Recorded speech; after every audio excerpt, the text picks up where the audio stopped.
우리가 전도하다 보면 이런 대답을 종종 들을 때가 있습니다. 저는 교회 못 갑니다. 우리 어머님이 절에다가 내 이름을 올려놨기 때문에 난 가면 일납니다. 못 갑니다. 혹은 우리 엄마가 불교 신자인데 같은 집안에 종교가 2개 있으면 큰일 난다고, 나쁜 일 생긴다고 하셔서 저는 교회 안 나갑니다. 내 삶에 어려운 일, 고통스러운 일이 생기지는 않을까 하는 두려움이 있어서 교회에 나오지 못한다는 거죠. 잠언서 29장 25절에 보면 사람을 두려워하면 올무에 걸리지만 하나님께서 그렇게 말씀하십니다. 우리에겐 사람을 두려워하기 때문에, 혹은 사람의 눈치를 보느라 하나님의 뜻을 따르지 못하는 경우가 꽤 많이 있습니다. 오늘 읽은 성경에도 그와 같은 이야기가 나옵니다. 오늘 본문은 보통은 잘 일어나지 않는 특별한 사건이 적혀 있습니다. 우리가 읽었던 11절을 보시면, 그런데 게바가 안디옥에 왔을 때 잘못한 일이 있어서 나는 얼굴을 마주보고 그를 나무랐습니다. 게바, 베드로의 다른 이름이 게바잖아요. 자, 베드로가 누굽니까? 베드로는 예수님이 제자들 3명 데려가면 그 안에 항상 꼈던 사람이고요. 또 예루살렘의 교회 여러 중추적인 역할을 했던 사람이 베드로입니다. 근데 그 베드로를 그 사도 바울께서 공개석상에서 꾸짖는 사건이 일어났습니다. 아니, 무슨 일인데 베드로를 여러 사람 앞에 있는데 꾸짖었을까요? 12절에 보시면 게바가 야고보에게서 몇몇 사람이 오기 전에는 이방 사람들과 함께 음식을 먹다가 그들이 오니 할례 받은 사람을 두려워하여 그 자리를 떠나 물러난 일입니다. 이렇게 설명하고 있어요. 베드로가 예루살렘에서 안디옥에 지중해 해안가를 이렇게 쭉 올라와서 안디옥의 교회를 방문했습니다. 안디옥 교회는 지난번에 말씀드린 이방인이 많이 있었다고 그랬잖아요. 당연히 그 이방인과 함께 식사도 하고 이런 시간을 보냈었어요.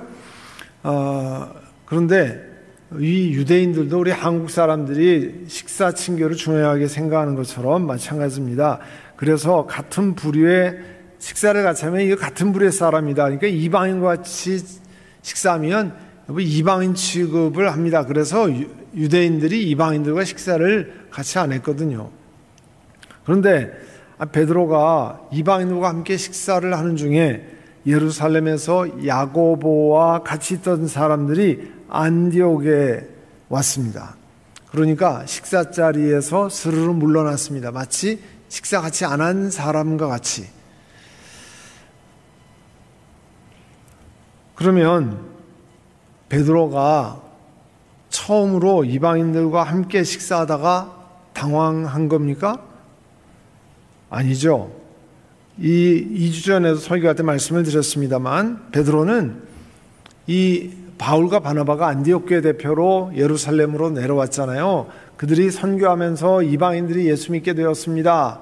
이런 것을 이야기할 때 예루살렘에 있는 유대파, 주다이저들은 무슨 소리냐, 예수를 믿어도 유대율법을 지켜야 되나, 그래서 논쟁이 벌어질 때 베드로가 일어나서 무슨 얘기를 했습니까? 베드로가 일어나서, 여러분, 제가 이방인들에게 복음 전한 이야기를 아시지 않습니까? 무슨 얘기를 했습니까? 그는 이탈리아 사람 로마 군대 백부장인 고넬료가 자기를 초청해서 그 고넬료의 집에 들어가서 고넬료와 그 친척들, 친구들에게 예수님이 구세주이십니다 하는 것을 전했어요. 그 말씀을 듣고 있을 때 사람들에게 성령이 임하셨다고 그랬습니다. 그래서 세례를 주었습니다. 그리고 성경에 보면 며칠 함께 더 지냈다고 그랬어요. 그래서 사도행전 11장의 2절에 보면요, 베드로가 이제 고넬료 집에서 며칠 지나다가 예루살렘에 올라왔을 때 유대에 있는 그 예루살렘에 있는 유대주의자들이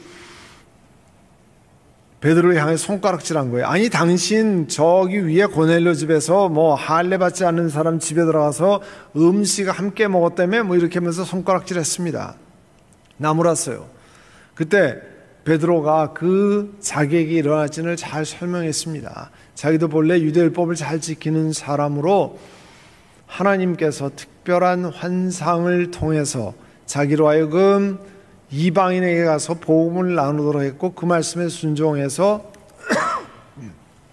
결국 그 복음을 전했고 그 사람들이 예수 믿게 됐다는 얘기를 했습니다. 그 얘기를 쭉 하니까 사도행전 11장 18절에 보면 사람들이 그 얘기를 듣고 난 다음에 하나님께서 우리 유대인이 아닌 이방 사람들에게도 회개해서 생명에 이르는 길, 예수 믿고 구원받는 길을 열어주셨구나, 그렇게 말했다고 그랬어요. 그러니까 베드로는요, 이방 선교를 시작한 사람이고 이방인들과 함께 식사를 했던 사람입니다. 고넬료 가정과 함께 했던 이야기를 증명하잖아요. 그런데 이게 웬일입니까? 지금은 이방인과 함께 식사하던 자리에서 마치 식사 안 한 것 같이 슬그머니 물러났던 거예요. 그러면 왜 이런 행동을 했을까? 분명히 이 얘기를 보면 이방인과 함께 식사하면 안 된다고 생각했기 때문에 그런 건 아니라는 걸 알 수 있어요. 이미 고넬료 가정에서 며칠 지내면서 이방인들과 함께 식사 다 했거든요. 왜 그랬을까요? 아마도 사람을 두려워했기 때문이었습니다. 야고보에서 온 사람들, 야고보는 당시 예루살렘에서 그 예수 믿는 사실은 예수님의 동생이었잖아요. 그런데 그 야고보가 아마 유대 사람들에게 복음을 전하려고 그러는지 그 율법을 잘 지키는 사람으로 알려져 있습니다. 그래서 예수 믿지 않는 유대인까지 이 야고보를 존경했다고는 기록이 있어요. 그만큼 어떻게 보면 바른 생활 사나이라고 그럴까요? 이런 사람이었기 때문에 그 사람한테 온 사람들이 틀림없이 베드로를 보면 당신은 어떻게 돼가지고 유대인이 이방인과 함께 식사하냐면 이렇게 손가락질 할 거라고 생각했던 것 같아요. 그래가지고 두려워해서 이제 슬그머니 자리를 피했습니다. 우리도 어떤 때 두려움이 오면 앞뒤 별로 생각하지 아니하고 급하게 잘못 생각하는 경우가 있잖아요. 베드로가 아마도 그런 것 같습니다. 비난이 두려워서.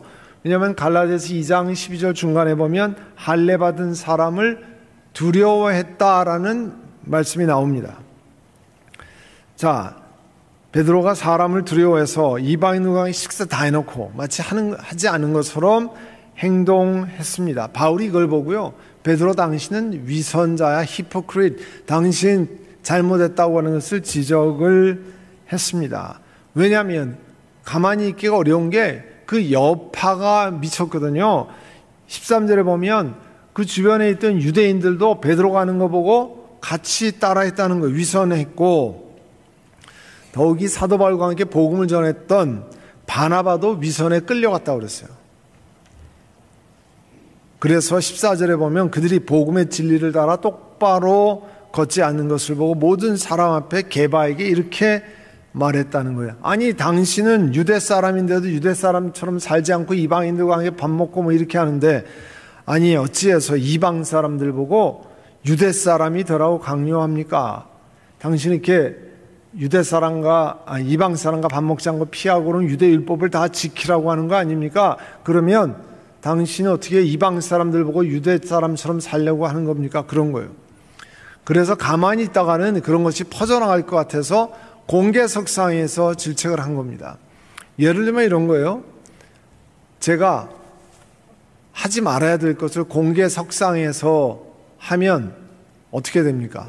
다른 사람들이 보고 고 목사님도 하니까 이거 해도 괜찮은가 보구나. 그래서 만약에 다른 사람들이 이걸 다 쫓아 했다고 쳐요. 그러면 나쁜 영향력이 퍼져가는 거 아니에요? 그럴 때 누가 공개성사에 목사님 그렇게 하면 안 되는 거 아니에요? 이렇게 얘기한 건 똑같은 거예요. 오늘 바울이 게바에게, 베드로에게 이야기하는 거. 유대인들의 율법 중에 하나가 이방인들과 식탁을 같이 하지 않는 것이었어요. 그런데 베드로가 식사는 실컷 다 해놓고 안 한 것 같이 그런 척 외식을 했기 때문에 꾸짖은 거잖아요. 다른 사람들이 그 행동을 쫓아할까 봐 공개석상에서 지적을 했습니다. 그 당시 사람뿐만 아니라 그 당시 갈라디아서를 읽는 독자들, 당시의 리더들, 독자들에게 이 말씀을 한 겁니다. 오늘 2000년 후에 오늘 갈라디아서를 읽는 우리들에게도 이 말씀을 하는 거예요. 뭘 선언하는 겁니까? 왜 이 말씀이 여기에 있습니까? 16절에 보면요. 그 앞에 우리는 이방인이 아닌 유대인이지만 그러나 사람이 율법을 행하는 행위로 의롭게 되는 것이 아니라 예수 그리스도를 믿는 믿음으로 의롭게 되는 것입니다. 16절에요. 이 믿음으로 의롭게 된다고 율법으로 의롭게 되는 게 아닌 것을 계속 반복해서 16절 한 절만 해도 반복을 하고 있습니다. 사람이 절대로 자신의 율법을 지켜서 구원받는 게 아니죠. 오직 예수 그리스도의 은혜로 구원받는 거 아니에요? 이런 겁니다. 오늘 다 열심히 이렇게 예배에 참석하고 계세요. 내가 주일마다 교회 와서 예배를 잘 드렸기 때문에 내가 구원받는 것 아니죠. 그죠? 내가 평균적으로 다른 사람들보다 더 잘 봉사를 하기 때문에 나는 구역장도 하고 뭐 소그룹에 섬김이도 하고 말씀 인도도 하고 부역도 성가대도 하고 뭐 교사도 하고 여러 가지 힘든 일 부엌 봉사도 하고 평균적으로 더 많이 섬겼기 때문에 내가 구원받는 겁니까? 아닙니다. 내가 교회로의 장로, 목사, 집사, 안수집사의 직분을 맡았기 때문에 그것도 아니고요. 내가 다른 사람들보단 그래도 헌금을 괜찮게 하기 때문에 구원받는 것도 아닙니다. 그래서 16절 한 절에 이렇게 반복해서 말씀하는 거예요. 율법을 행하는 행위로 의롭게 되는 것이 아닙니다. 그리스도를 믿는 믿음으로 의롭게 되는 겁니다. 무슨 얘기입니까? 죄 없으신 하나님이 저와 여러분의 영원한 사망의 죄를 해결할 방법을 찾는데 저와 여러분의 영원한 사망의 죄를 해결할 방법이 세상에는 없는 거예요. 죄 없는 사람이 없기 때문에.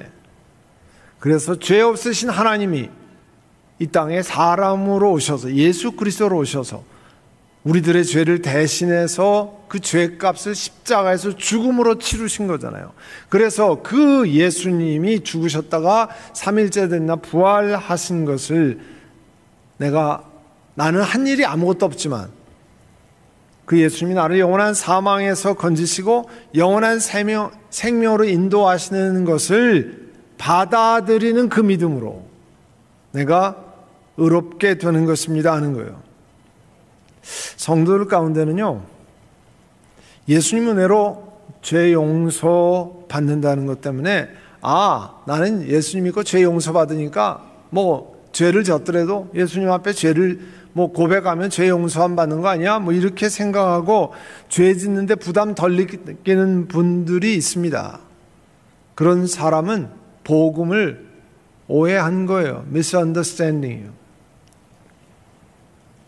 이렇게 복음을 오해한 사람들 때문에요. 바울을 대적하는 사람도 바울을 뭐라고 고백했냐면 바울이 전하는 복음 때문에 사람들이 더 죄짓게 만드는 거다. 왜냐하면 복음으로 죄 용서함 받는다고 그랬기 때문에 죄 용서함 받기 때문에 내가 뭐 죄를 졌더라도 다시 용서함 받기 때문에 괜찮아 이래서 죄를 짓게 만든다고 공격을 했습니다. 거기에 관해서 바울이 17절에 말씀을 하고 있어요.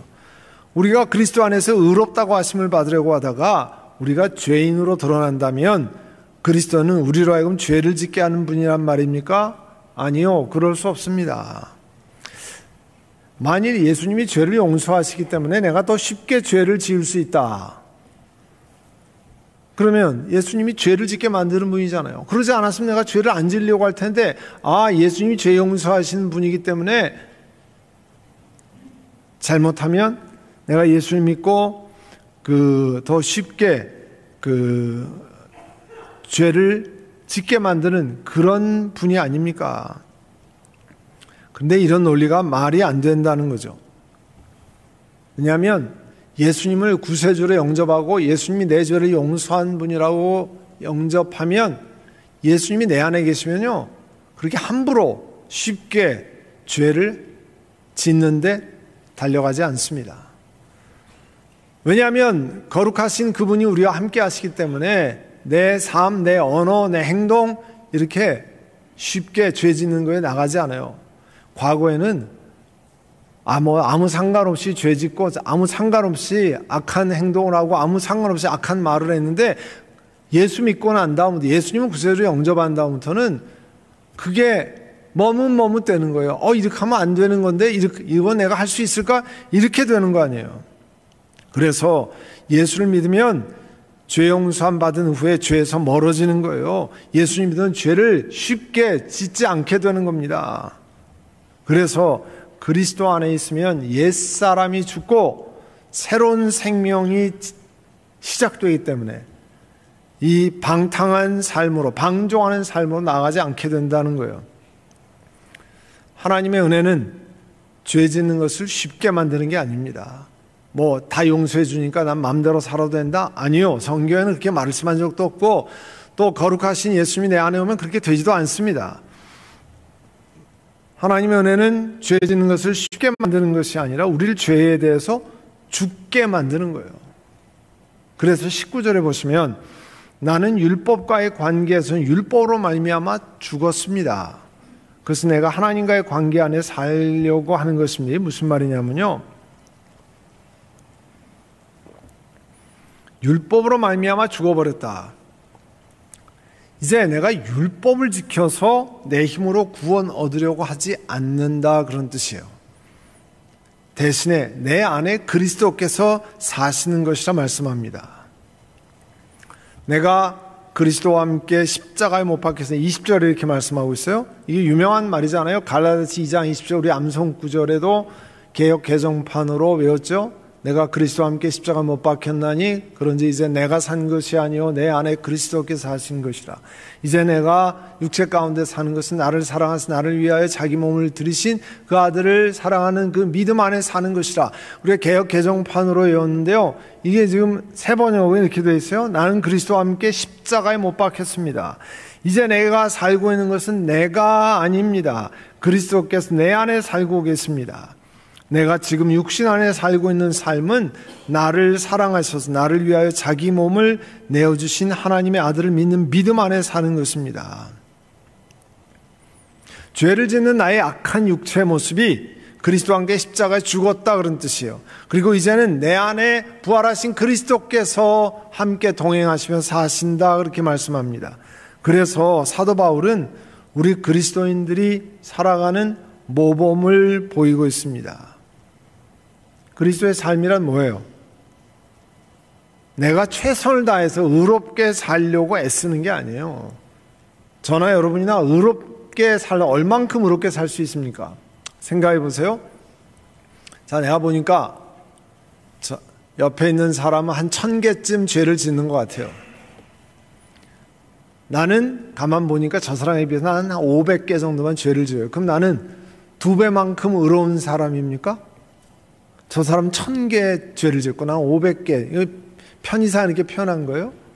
그러면 하나님 앞에 나 그렇게 얘기할 수 있습니까? 저 사람은 1000개 죄를 지었는데 난 500개. 그러니까 난 저 사람의 반밖에 나쁜 짓을 덜 했으니까 나는 의로운 사람이다. 그렇게 얘기할 수 있는 분 있으세요? 없습니다. 하나님 앞에 쓰려면 한 개의 죄도 지면 안 됩니다. 그래서 500보, 100보, 50보, 100보예요. 마찬가지예요. 영원한 사망으로 가는 건 똑같아요. 그러니까 이 세상에 하나님 앞에 의롭게 쓸 수 있는 사람 한 사람도 없습니다. 그러니까 다른 사람을 폄하하고 내가 저 사람보다는 조금 깨끗한 죄인이다, 이렇게 얘기할 필요가 없는 거예요. 다 똑같은 사람이에요. 그래서 아예 내가 의로운 행동을 해서 내가 죄 용서함 받고 하나님 앞에 서겠다는 걸 포기하셔야 됩니다. 그걸로 안 되는 거예요. 예수 그리스도 아니면 내가 하나님 앞에 쓸 수 있는 자격이 아예 없습니다. 그래서 total depravity라고 그러잖아요. 완전한 타락. 우리가 다 전적으로 난 좀 괜찮아가지고 구원받은 게 아닙니다. total depravity. 모든 것이 다 망가진 사람들이에요. 그걸 하나님의 긍휼하심을 우리를 건져 주시는 거거든요. 그러니까 내가 의롭게 살려고 애쓰면 내가 구원받을까? 착각입니다. 안 되는 거예요. 그리스도께서 내 안에 살도록 하시는 거예요. 그래서 영어 표현을 해요. Not I but Christ. 내가 아니고요. 예수 그리스도가 내 안에 사시게 하는 거잖아요. 21절에 나는 하나님의 은혜를 헛되게 하지 않습니다. 의롭다고 해주시는 것이 율법으로 되는 것이라면 그리스도께서는 헛되이 죽으신 것이 됩니다. 율법으로 내가 무슨 행동을 잘해서 불가능한, impossible. 가능하지 않습니다. 전혀. 그거를 계속 강조하는 거예요. 우리는 가끔씩 착각해서 좀 가능한 것 같이 생각하고 살아요. 아니에요. 나로서는, 내 힘으로서는 아닙니다. 예수 그리스도 아니면 구원받을 수 있는 자격이 전혀 없습니다. 우리 한국 교회가 아마 옛날에 불교가 세고 유교가 센 속에서 이제 선교사들이 와서 복음을 전하다 보니까 이 신칭이 믿음으로, salvation by faith, 그 구원을 믿음으로 한 거를 강조를 많이 했어요. 그러면서 놓친 게 있는데 뭐냐면 이 sanctifying process, 성화, 예수님 닮아가는 과정, 그 다음에 선행, good works, 이 선한 열매 맺는 것에 대한 강조를 소홀히 했어요. 그래서 믿음으로 구원받는 것만 강조를 했습니다. 그래서 값없이 은혜로 구원받는 건 알았는데 우리가 선행을 하고 선하게 살고 하는 것에 관해서는 뭐 없어도 되는 것으로 생각했습니다. 당연히 행함이 부족하게 됐고요. 신앙과 행위가 이분화되는 그런 모습을 보였습니다. 이런 문제점을 좀 해결하기 위해서 뭘 강조했냐면, 자, 여러분 믿음으로 구원받습니다. 그 다음에 행함으로 상급을 받으십시오. 그래서 하나님 앞에 선행을 많이 해서 상급을 받으면, 이런 강조를 했습니다. 그런데 성경엔 믿음으로 구원받고 행함으로 상급받는다고 하는 말씀이 없어요. 믿음과 행함은 사실은 분리할 수 없는 거예요. 우리가 동전의 앞에 뒤를 분리할 수 없잖아요. 이쪽에 거북선 따로 가고 이쪽에 500원 따로 이렇게 갈 수가 없잖아요. 앞에 뒤에 같이 가는 거 아니에요. 믿음과 행함은 사실은 같이 가는 거예요. 그래서 야고보가 마치 야고보에서 행함만 강조하는 것 같지만, 여러분 믿음이 있습니까? 행함으로 보여보십시오. 그 얘기 했잖아요. 그 얘기는 뭐예요? 믿음은 행함으로 보일 수 있는 거라는 거 아니에요. 믿음과 행함이 같이 가는 거라는 걸 강조하고 있습니다.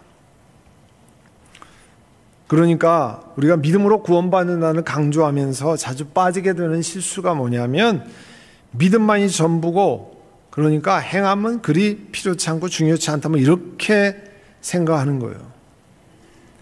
그러나 구원받은 사람은 그 삶 속에서 선한 삶이 나타나게 되어 있습니다. 여러분, 바울의 편지를 보면 그 같은 내용을 바울 서신들 보면 계속 강조하잖아요. 앞에 부분에는 우리는 본래 진노의 자식이었습니다. 무슨 말입니까? 죄로 인해서 영원한 사망에 있는 사람이었어요. 그런데 하나님의 특별한 은혜로 믿음으로 예수님으로 인해서 십자가의 공로로 구원받았습니다. 그 다음에 후반부에 그렇기 때문에, 그러므로 후반전을 얘기하잖아요. 어떻게 해요? 그렇게 변화된 신분에 있는 사람이기 때문에 이렇게 살 수밖에 없습니다. 이렇게 되는 거 아니에요. 따로 되는 것이 아니라. 그래서 지난번에 우리 주목사님 모셔서 부흥회할 때도 주일 예배 제목이 뭐예요? 그러므로의 삶과 예배였잖아요.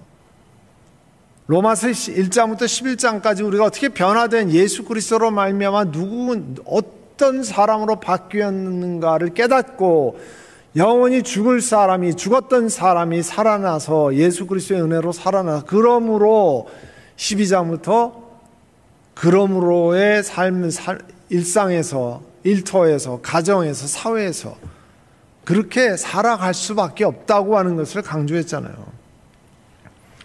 그러니까 그리스도의 십자가 공로로 구원받은 사람이 사실 그 은혜가 너무 감사해서, 하나님, 내가 교회 부엌에서 섬기겠습니다. 교회 예배부로 섬깁니다. 내가 은혜가 감사해서 교사로 섬기고 성가대로도 섬기고 새가족부로도 섬기고 아카페에서도 섬기고 그렇게 하는 거잖아요. 내가 이것을 했기 때문에 주일 예배 출석했기 때문에 성가대 했기 때문에 부엌에서 봉사를 했기 때문에 내가 구원받을 자격이 있는 사람입니다. 아니고 또 내가 이렇게 했기 때문에 큰 상급을 받을 것입니다. 그것도 잘 살펴보면 성경에 그렇게 말씀하고 있지 않습니다. 물론 이거는 다 하나님의 은혜가 감사해서 내가 기쁨으로 그렇게 섬기는 거예요. 물론 성경은 상급에 대해서도 말씀합니다. 고린도전서 3장 8절에 보면 심는 사람과 물 주는 사람이 하나이고 그들이 각각 수고한 만큼 자기의 삭슬 받을 것입니다. 또 디모데후서 4장 7절 8절에 내가 선한 싸움을 다 싸우고 달려갈 길을 마치고 믿음을 지켰습니다. 이제 나를 위해서 의의 면류관이 마련되어 있으므로 사도 바울이 고백했잖아요. 하나님의 부르심을 따라 이방 사람의 복음 전한 일을 성실히 했습니다. 하나님의 의의 면류관을 마련해 주셨습니다. 그렇게 하는 거잖아요. 그런데요, 이런 상급도 사실 성경 전체를 통해서 이렇게 보면 하나님이 우리를 은혜로 주시는 선물에 속해요. 이게 무슨 얘기냐면요, 여러분, 우리가 하나님 앞에 행하는 섬김, 순종, 얼마나 굉장한 것을 우리가 하나님 앞에 했습니까? 한번 생각해 보세요. 이렇게 생각하면 좋습니다. 여러분의 자녀나 혹은 손자, 손녀가 엄마, 아빠 부르고 할머니, 할아버지 부른 다음에 내가 할머니, 할아버지 그림 그려왔어요. 그리고 가져왔습니다. 초등학교 1학년, 2학년이 학교에서 그려왔어요. 동그라미에 머리카락 몇 개 이렇게 있고 그 다음에 뭐 눈, 코, 입 이렇게 있고 그러면 여러분 어떻게 하십니까? 야, 넌 너무 잘 그렸다. 응? 나랑 너무 똑같은 애. 그렇게 하고 너 나가서 나중에 엄마 아빠랑 슈퍼마켓 가면 아이스크림을 사 먹으라, 뭐 5불짜리를 상급으로 준다니 뭐 그렇게 하잖아요. 아이 그림이 예술적으로 아티스틱 익스프레션이 탁월해서 여러분 그렇게 얘기하십니까? 아니죠. 할머니, 할아버지 마음에 기쁨을 주었기 때문에, 엄마, 아빠의 마음에 기쁨을 주었기 때문에 사랑스러워서 사랑의 선물을 한 거 아니에요. 여러분, 하나님 앞에 우리가 하면 얼만큼 하겠습니까? 우리가 하나님 앞에 순종하면 얼만큼 많이 하겠습니까? 하나님이 우리를 아빠, 아버지 되시기 때문에 불쌍히 여겨서 수고했다, 착하고 충성된 종아 이렇게 얘기하는 거지, 우리가 뭐 굉장한 일을 했기 때문에 그렇습니까? 우리의 순종이나 봉사, 헌신이 완전하지 않지만 하나님은 그걸 기뻐하십니다. 그리고 은혜로 칭찬하고 상을 주시는 겁니다. 사랑하는 성도 여러분, 우리가 율법을 지켜서 구원을 이룰 수 있다면 그냥 착하게 살아서 하나님께 인정받을 수 있다면 그리스도께 십자가에서 돌아가실 이유가 하나도 없습니다. 다 그렇게 살면 되니까 교회 오실 일도 없고요. 그러나 우리는 율법을 지켜서 구원받을 수 없습니다. 전혀 없습니다. 우리가 뭐 하나님 앞에 의로운 행위를 해서 하나님 앞에 쓸 수 있습니까? 전혀 없어요. 우리 힘으로 의롭게 될 수 없습니다. 그래서 하나님께서 그리스도를 보내셨습니다. 그분이 나를 위해서 죽으셨고 나와 함께 죽으셨고 지금은 내 안에 계셔서 내 대신 이 땅을 살아갔습니다. 그래서 나는 내 힘으로 의로움을 보이려고 하는 게 아니고요, 예수 그리스도께서 내 안에 역사하셔서 그 예수 그리스도께서 내 안에서 흘러나가시도록 하는 거예요. 그게 갈라디아서 2장 20절의 말씀이에요.